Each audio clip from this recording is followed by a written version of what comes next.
আমি আমি হাত জোড় করে মাথা নিচু করে প্রত্যেকটা ভোটারকে ধন্যবাদ জানাতে চাই যারা ঘাটাল লোকসভা কেন্দ্রে আমার দলকে, দিদিকে, অভিষেককে এবং আমাকে বিশ্বাস করে ভোটটা দিয়েছেন। এবং যারা ভোটটা দেননি তাদেরকেও ধন্যবাদ। কোথাও যেন তাদের তাদের প্রার্থনার মধ্যে, তাদের আশীর্বাদের মধ্যে আমার নামটা ছিল, তার জন্য অসংখ্য ধন্যবাদ। এবং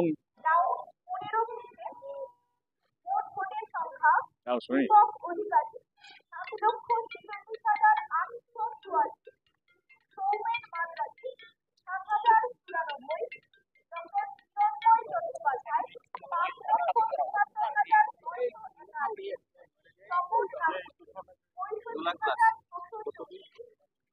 তো যেটা বলছিলাম কি আমাদের দলের প্রত্যেকটা নেতা কর্মীরা এবং যেভাবে এই গরমে 3 মাস ধরে অক্লান্ত পরিশ্রম করেছে, বাড়ি বাড়ি গিয়েছে, দলের হয়ে প্রচার করেছে এবং মানুষকে বুঝিয়েছে দলের অবদান, আমার মনে হয় যে তাদেরকেও ধন্যবাদ। তারাই হচ্ছে আসল কি বলবো, তারাই হচ্ছে আসল হিরো। এই 2024 ঘাটাল লোকসভা কেন্দ্রের নির্বাচনে যদি কেউ হিরো হয়ে থাকে, যদি কেউ ম্যাচ উইনার হয়ে থাকে, সেটা হচ্ছে আমার দলের নেতারা, কর্মীরা, যারা ঘাটাল সাংগঠনিক কি বলবো দায়িত্বের মধ্যে আছে। এবং আমি বলবো রেসপন্সিবিলিটি অনেকটাই বাড়লো, কারণ গতবার থেকে এবারে আরো বেশি মার্জিনে বেড়েছি। যেই কথাগুলো আমি দিয়েছিলাম প্রথমে, ঘাটাল মাস্টার প্ল্যান, সেটা দিয়ে যদি শুরু করি, সেটা ডেফিনেটলি শুরু হবে। এবং আজকে আপনারা সবাই দেখতে পাচ্ছেন ভারতবর্ষে রাজনীতি একদম উল্টে পাল্টে গেছে। এবং যারা ব্ল্যাকমেলিং রাজনীতি করতো, যারা ভয় দেখাতো, যারা বলতো ঘর থেকে বেরোবে না, আমরা এমন বোম ছুড়বো, এমন করবো, দেব আর ঘর থেকে বেরোবে না, দেব মাথা উঁচু করে বেরিয়েছে এবং গতবারের থেকে এবারে আরো বেশি মার্জিন নিয়ে বেরিয়েছে। এবং অনেক লোক প্রতিশ্রুতি আমি দিয়েছিলাম, যে পাড়ায় গিয়েছিলাম, যে পাড়ায় রাস্তাগুলো ঠিক নেই, সেই রাস্তাগুলো ঠিক করতে হবে। এই গরমে জলের লেভেল অনেকটা নিচে নেমে গেছে, সেখানে অনেকগুলো জলের সমস্যা হচ্ছিল। অনেক জায়গায় যেখানে প্রচার করতে গেছি তাদেরকেও আমি কথা দিয়েছিলাম, সেই সব কথাগুলো আমার লেখা আছে ডায়েরিতে। যাকে যেই পাড়ায় গিয়ে যে কথাগুলো আমি দিয়েছিলাম, সেই কথাগুলো রাখার পালা। এটুকু বলবো কি, ঘাটাল লোকসভা কেন্দ্রের প্রত্যেকটা মানুষকে, গুরুজনকে ধন্যবাদ পাশে থাকার জন্য।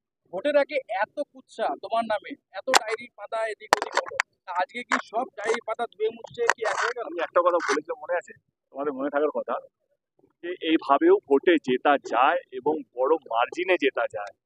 তোমরা যেটাকে সৌজন্য বলো, আমি সেটাকে ভদ্রতা বলি। কি কাউকে ছোট না করে, কাউকে আক্রমণ না করে, গলা চিৎকার না করে, সবাইকে সম্মান জানিয়েও জেতা যায়। এটা আমার তৃতীয়বার, মানে একটা অ্যান্টি ইনকামবেন্সি চলে আসে একটা, হয় না কি, 3-10 বছর হয়ে গেছে, একটা দেবের প্রতি অনেক মানুষের ক্ষোভ থাকতে পারে, কিন্তু তার সত্ত্বেও আমার মনে হয় কি, যেটা আমি প্রমাণ করতে চাইছিলাম গত 10 বছরের দুটো নির্বাচনে, এবং তৃতীয়বারের জন্য আমি প্রমাণ করলাম যে ভালোবাসা দিয়েও ভোটে জেতা যায়।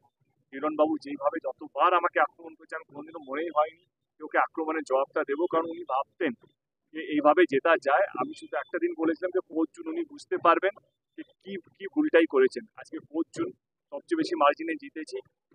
সবচেয়ে বড় কথা, আমি 2019-এ 3টে বিধানসভায় হেরেছিলাম। এই 2024-এ আমরা সব কটা বিধানসভা থেকে আমরা জিতেছি। তো এটাই হচ্ছে প্রমাণ কি ভালোবাসা দিয়ে, কারণ এখন মানুষ সত্যি ভদ্রলোক খুঁজছে, যে ভদ্র কথা বলবে, যে মানুষকে আগলে রাখবে, যে একটু একটু মার্জিত হবে।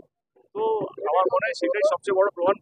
বাংলা শুধু নয়, ভারতবর্ষকে এটা বলবো কি, এই ধরনের রাজনীতিবিদকে আগলে রাখা উচিত। আমি আমার জন্য বলছি, এখন যেভাবে ভাষার ব্যবহার হচ্ছে, যেভাবে আক্রমণ, উল্টোপাল্টো কথা, সেইখান থেকে আমি প্রথম দিন থেকেই ভেবেছিলাম এইসবের মধ্যে ঢুকবো না। যে যাই করুক না কেন, কেউ আমাকে খুনি বানিয়েছে, কেউ আমাকে গুরুচোর বানিয়েছে, অনেক কিছু হয়েছে লাস্ট 2-3 বছরে। আমি কিন্তু মাথা উঁচু করেই বেঁচেছি, মাথা উঁচু করে মানুষের কাছে গেছি এবং মানুষ সেটা জবাব দিয়েছে ভোটের মাধ্যমে। আজকে ওই উল্লাস ভোটে জিতে চলেছে। ঘাটাল লোকসভা কেন্দ্রে কি মানুষ এই ঘাটাল মাস্টার প্ল্যান বারবার নির্বাচনের আগে শোনা গেছিল, সেই ঘাটাল মাস্টার প্ল্যান কি মানুষ পাবে? ঘাটাল সহজ পাবে। আমার মনে হয় যে এইটাই সবচেয়ে বড় দায়িত্ব আমার। দেব যদি কাজ শুরু না করতে পারে, তাহলে দেবের আর দাঁড়ানো উচিত না। কারণ মানুষকে আমি বোকা বানানোর জন্য রাজনীতি করছি না, এখানে মিথ্যে কথা বলার জন্য রাজনীতি করছি। আমি সেই রাজনীতিবিদ জীবনও হতে পারবো না। দায়িত্ব বেড়ে গেল। আমি তো সেটাই বলছি যে আমার খুশির চেয়ে বেশি দায়িত্বটা। এবং আমি যে প্রতিশ্রুতি দিয়েছিলাম যতগুলো ভোট পাবো ততগুলো গাছ লাগাবো, ইতিমধ্যে আমরা 2 লক্ষ গাছ অর্ডার করে দিয়েছি। যে ফার্স্ট ফেজে এই বৃষ্টির সময় গাছ লাগানোর সময় সিজন চলে, তো আমরা ইতিমধ্যে অর্ডার করে দিয়েছি এবং সেই গাছগুলো লাগানো শুরু করতে হবে। তো আমার মাথায় আছে কি কি কথা আমি দিয়েছিলাম, আপনাদের সামনে দিয়েছিলাম এবং আপনারাও সাক্ষী থাকবেন সামনের 5 বছর আমি যে যে প্রতিশ্রুতিগুলো দিয়েছিলাম সেটা করতে